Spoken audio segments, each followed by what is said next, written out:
All right, huge stayed down, but we're just going to treat it accordingly. Box has been broken to the upside with increased, very high volume compared to this one. So you see that volume has gone up, and this is definitely something to be concerned with an engulfing pattern from this flag. I said that this was gaining on lower volume, and sometimes that doesn't mean anything because you could say lower volume for pretty much the whole of 2013. So I know that people say, oh, you could be calling it low volume, but when it comes to flags and stuff, it's really or retracement. I do like to see the volume be low. Now there are times like situations like this where the volume is pretty much low and it just grinds higher, and so be it.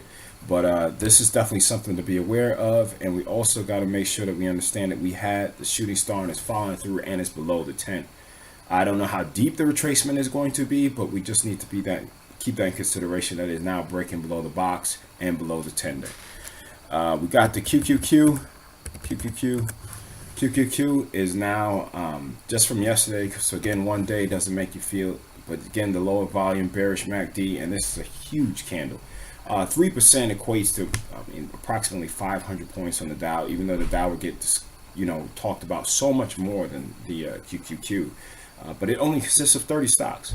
So I don't know if some people want to buy the blood. Some people say, oh, the whole street is saying that, Chicken Little, the sky's falling. I'm not trying to get in front of this. So, it's just flagging and continue to the downside. You got the Russell. The Russell is doing the same thing. If we look at the IWM, you can see that, the volume is decreasing, but the MACD was just continuing to be down lower. So, below, I said I wanted to get above the 10 and flag.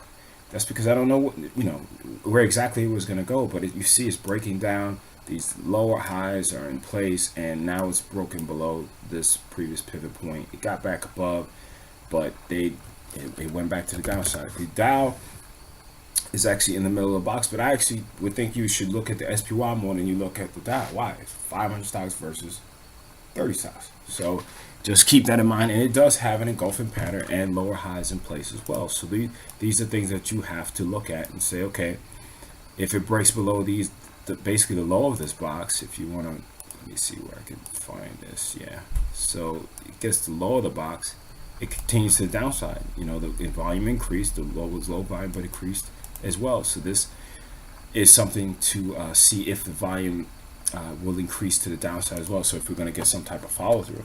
Some names that did look bad today.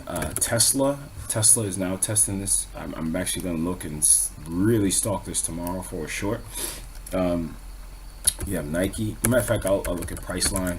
Priceline again is getting back into this area of support, if you want to call it that. But if I took this off, right, you can see it just has there's a bunch of lower highs in place. So you can put the support there, you can put the support here, you can put the support probably right around there and say, okay, or better yet, let me take this off, and maybe if I do something like this, it probably could say a little bit better. So is this support going to hold? Okay, we have to see. We have LinkedIn giving it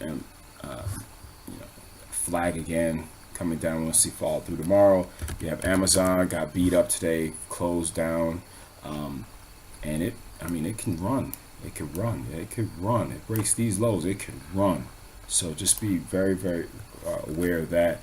You got Facebook engulfing pattern. So is it going to come back to where they vaulted it up from this area? So is this going to be like I would say it would be like at least a first target of to trim some off if you get in tomorrow, if you didn't get in today.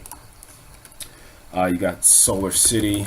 Solar City again is flagging to the downside. If I took that 200 off, what would you think? And I think that you would say, okay, this level has to hold from a previous pivot point, but it could continue to the downside as well. Let me go quickly. Wind engulfing pattern to the downside. You got St. Jude engulfing to the downside. Biogen, it actually was just chop. Now it's coming back down. The volume weekend, I want to see it get up. So we want to see a break basically of this level right here, or at least this one as well. We could get back in. We had Green Mountain Coffee Brews we were talking about engulfing pattern to the downside. I want to see some follow through. Twitter, it's just been grinding all the way down. You got the banking sector, BAC engulfing, Goldman Sachs engulfing bear flag.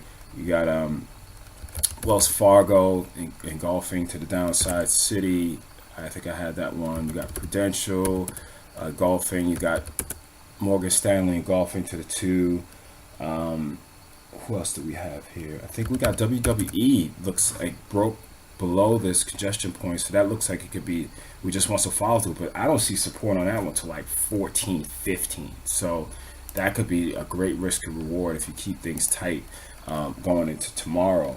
But it's definitely, the bears are in control right now. Yesterday was just a bounce, and they faded it, and the volume, I guess, was the key for that retracement. So hope you didn't get sucked into too many longs. I was looking at long cat, it faded, and I also had HPQ that faded as well, but the DDD trade did pretty well as well. That one's down almost 10% to the downside. So yeah, right around there, so peel off most of it. But trade them well, be careful. All right, if you don't like going short, stay cash. Cash is the position, and right now it probably would pay the best out for a lot of people that just like to go long. Take care.